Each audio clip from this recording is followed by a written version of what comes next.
El equipo 8, conformado por Espinosa de los Monteros Cruz Ivonne, Acosta Morales Nicole Naomi y Calzada Campos Alexia Rubli. Les hablaremos sobre el neoclasicismo.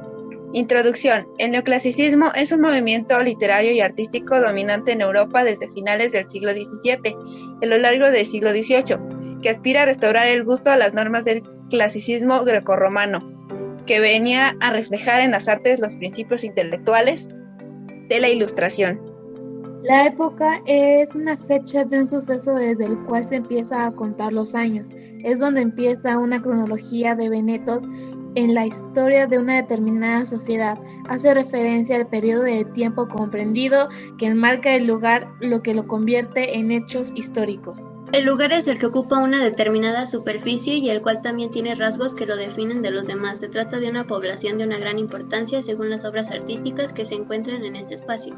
Contexto: es un marco, un ambiente, un entorno físico o simbólico, un conjunto de fenómenos, situaciones y circunstancias, no comparables a otras que rodean o condicionan un hecho. En la hipótesis se analizará y comprenderá todos los conceptos, los cuales nos ayudarán a desarrollar de una mejor manera toda la información. Para esto se recopiló información necesaria para comprender el desarrollo del neoclasicismo, tomando en cuenta la época, lugar y contexto, sin olvidar el arte y la arquitectura. El objetivo general es analizar los conceptos principales de la época para así tener ideas más claras sobre el enfoque hacia la arquitectura. La información recaudada ayudará para comprender la situación de Francia cuando nace el neoclásico y cómo era la vida de ese lugar, para saber cómo fue que todo surgió y el porqué.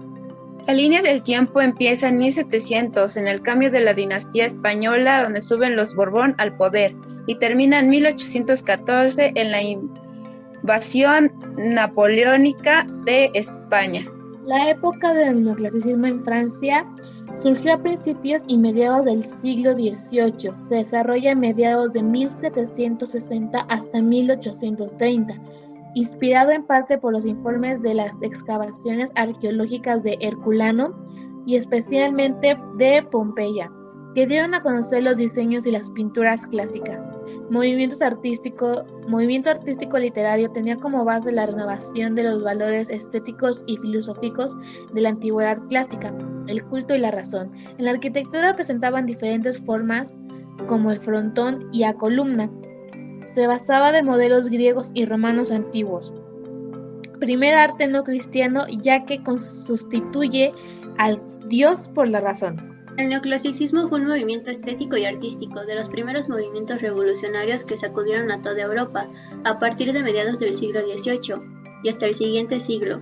Surgió con el pensamiento de oponerse a la estética ornamental y recargadísima del movimiento barroco al que sucedió. Se presenta como un arte nuevo, sereno y equilibrado, ante el agotamiento de las formas del estilo rococó con su lenguaje vacío y reiterativo.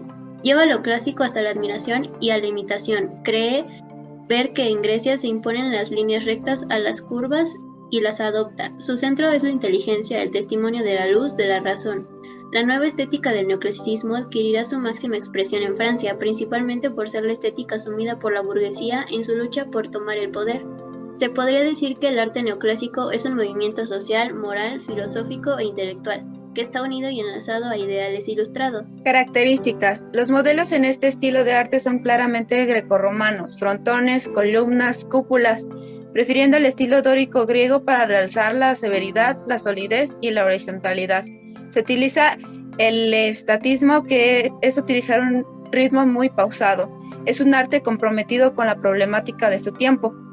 Buscan lo funcional contando con el desarrollo social. Se acompaña la transformación de las estructuras sociales con la transformación de las costumbres.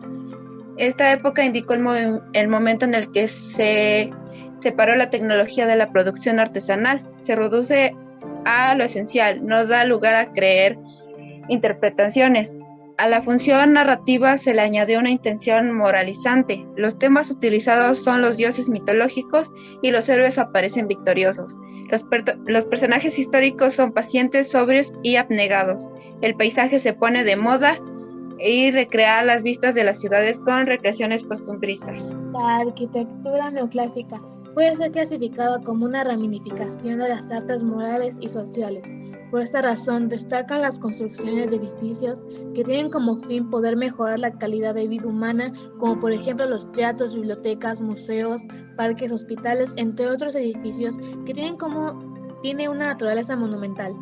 Esquemáticamente se diferencia del barroco en los siguientes aspectos: la simplicidad espacial y compositiva, el desarrollo de fachadas estáticas y pórticos con columnas y en muchos casos sin fronteras, a partir de los templos clásicos. Uniformidad estática como consecuencia de la formación de los artistas de las academias, voluntad de ser transmitoras de valores eternos con sus propios elementos y no por el ornamento añadido.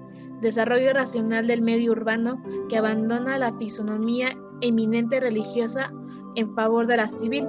En la arquitectura aplica los avances de la investigación tecnocientífico y la razón a dominar la arquitectura. El neoclasicismo en Francia. Nosotros nos centraremos en la arquitectura neoclásica en Francia, donde se puede encontrar numerosos ejemplos de esa vuelta a la antigüedad, a ese interés por lo romano y lo griego, a partir de la segunda mitad del siglo XVIII. El desarrollo de este estilo en este país por el hecho de la Revolución Francesa, que se produce a partir de 1789, y de la labor de Napoleón Bonaparte en los primeros 15 años del nuevo siglo. Con el nombramiento de Napoleón se produce un proceso para acrecentar la capital, París, y convertirla en la gran urbe europea.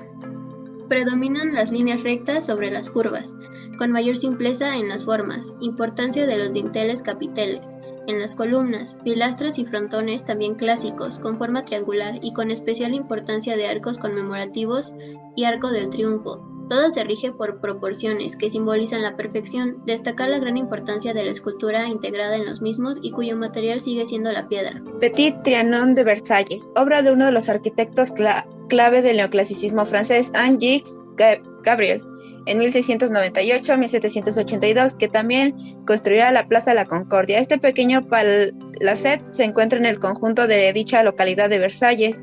Fue construido en los años 60 del siglo XVIII bajo el mandato de Luis XV, aunque se terminó en el reinado de Luis XVI, que se lo regaló a su mujer María Antonieta, y el cual formaría parte de un conjunto de jardines y, según se cree, de invernadero. Destaca la barandilla en su exterior, pero lo que más llama la atención es el interior, con revestimientos y ricos elementos que rompen con el barroco.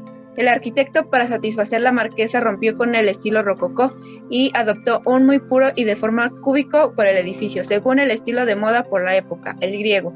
Cada fachada son diferentes según su posición: la corte, el jardín francés con su hermoso pabellón, y el jardín botánico y el jardín florista. Los interiores son de estilo moderno. El Petit Trianon no conserva mucho una decoración dorada y rica, sino una decoración más simple que el resto del dominio, con la elegancia de las esculturas de este palacio dedicado a la naturaleza. Y aquí podemos observar cada plano de dicho edificio. El arte neoclásico se sirve del principio de la correspondencia de la forma con la función estética que en arquitectura, del estudio de la resistencia de los materiales en las artes figurativas y de la base de todo dibujo. Los artistas usan una nueva técnica, la de proyectar. La realización es la traducción del proyecto mediante instrumentos operativos. El arte neoclásico cumple una tarea de educación cívica, en lugar de antigua función que era la religiosa. El artista ya no aspira al privilegio del genio, sino al rigor de lo teórico. Los proyectos son realizables. Pintura. La pintura neoclásica es, pues, un arte sobrio, acomodado a la verdad y que condenaba todo tipo de libertinaje y de abuso ornamental. Los más importantes representantes de la pintura neoclásica francesa son Jacques-Louis David, Jean-Auguste Dominique Ingres, Francois Hérard y Anthony James Gros. Jacques-Louis David fue el pintor más importante del neoclasicismo francés. Su vida estuvo ligada a los violentos acontecimientos que se vivieron durante la Revolución Francesa y en los años del Imperio Napoleónico. Su pintura generó una gran influencia en sus discípulos y artistas posteriores.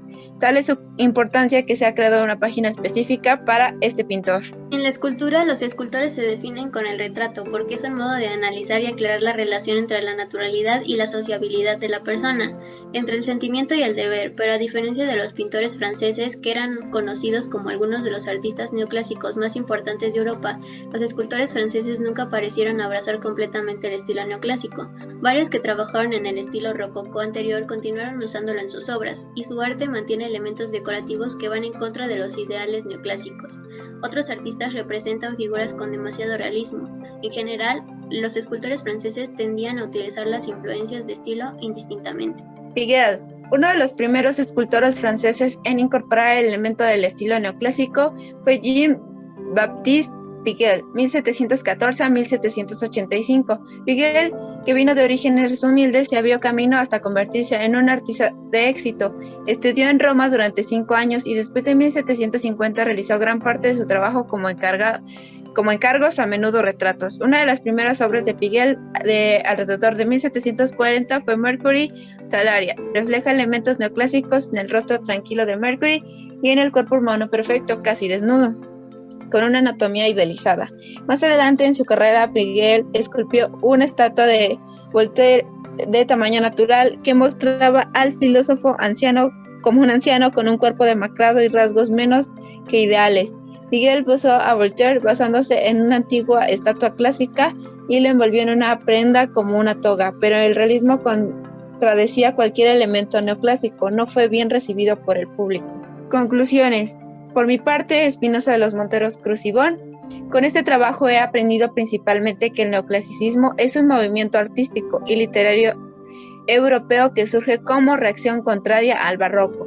Es una época en la que se realizan importantes avances científicos y técnicos. Este mismo propone composiciones claras y una contención en la expresión que aparece por un deseo de imitar la antigüedad romana por el descubrimiento de Pompeya y Herculano. Por mi parte, Calzada Campos, Alexia Rubí, la época, el lugar y el contexto son fundamentales para la realización de una investigación, como en este caso fue el neoclasicismo en Francia. Una época significativa pues nos dejó varias obras que hoy en día admiramos. Saber cómo algo que en un momento pudo ser insignificante, hoy lo vemos como un libro, su historia, la razón del por qué se hizo.